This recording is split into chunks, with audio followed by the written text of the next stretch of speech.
sababta ay u kaliftay inaan maasadan gabaygan u sameeyo murtimaal waxaan arkay hiilka ay u hiilinayaan afka Soomaaliga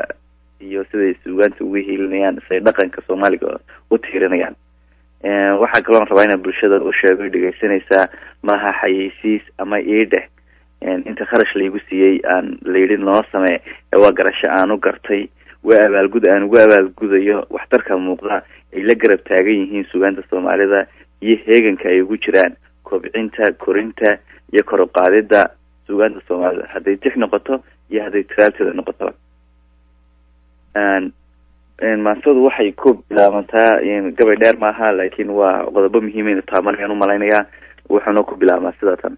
inkastoo ay furwada leeyihiin faracyadooda ama aad isugu foologyiin faaraxo qolo balse fahanku waa luuqadee godantay feedheedu oo ay fiix ku leedahay sanko ay fidhantay iyo hoogtay walaalnimo fad weeyaan markaa foosho oondiin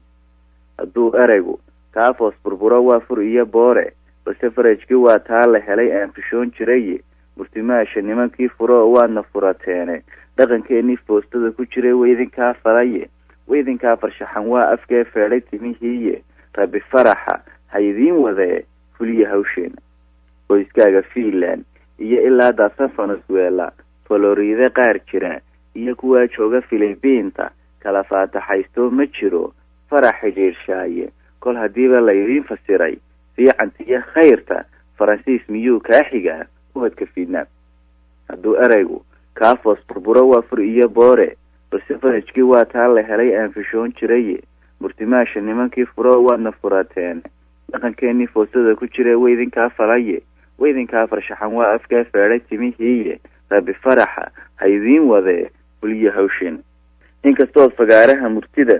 sida ku moodmoodo ama aad fanaan tahay midhaha soo falsafad dhiiba fagdiyee sidiisii haddaad fidisa khayraadka oo aad faalaydiya tixaha foolatooda curiso base ficilku waa duug hadhee aanad gelin faylka oo aan diiwaan iyo fardhigan loo farsamay eegin cirka faafay daadkii fatahay ee qalalay fiidkiiba iyo gabaygu waa fiil dhariyo foolidoo kale hadduu eraygu kaafoos burburo waa fur iyo boore balse farajkii waa taa la helay aan fishoon jiray murtimaasha nimankii furo waadna furateene dhaqankeenii foostada ku jiray weydinkaa falaye weydinkaa farshaxan waa afkee feedhay timihiiye rabbi faraxa haydiin wadee fuliya hawsheena inkastood fariir tahay bulshada faafsha danaheeda ama faxal xadaariya tahood faasha dhaqankiisa ama faagamaasiya taqaan furaha geeraarka oo aan lagu furin waxaa fiicanee tahay ubax quran ka fiiliya markaa foolxumaa taal balse farajkii waa taa la helay aan fishoon jiray murtimaasha nimankii furo waadna furateene dhaqankeenii foostada ku jiray weydinkaa falaye weydinkaa farshaxan waa afkee feedhay timihiiye rabbi faraxa haydiin wadee fuliya hawsheena markaas ku dhamaadaa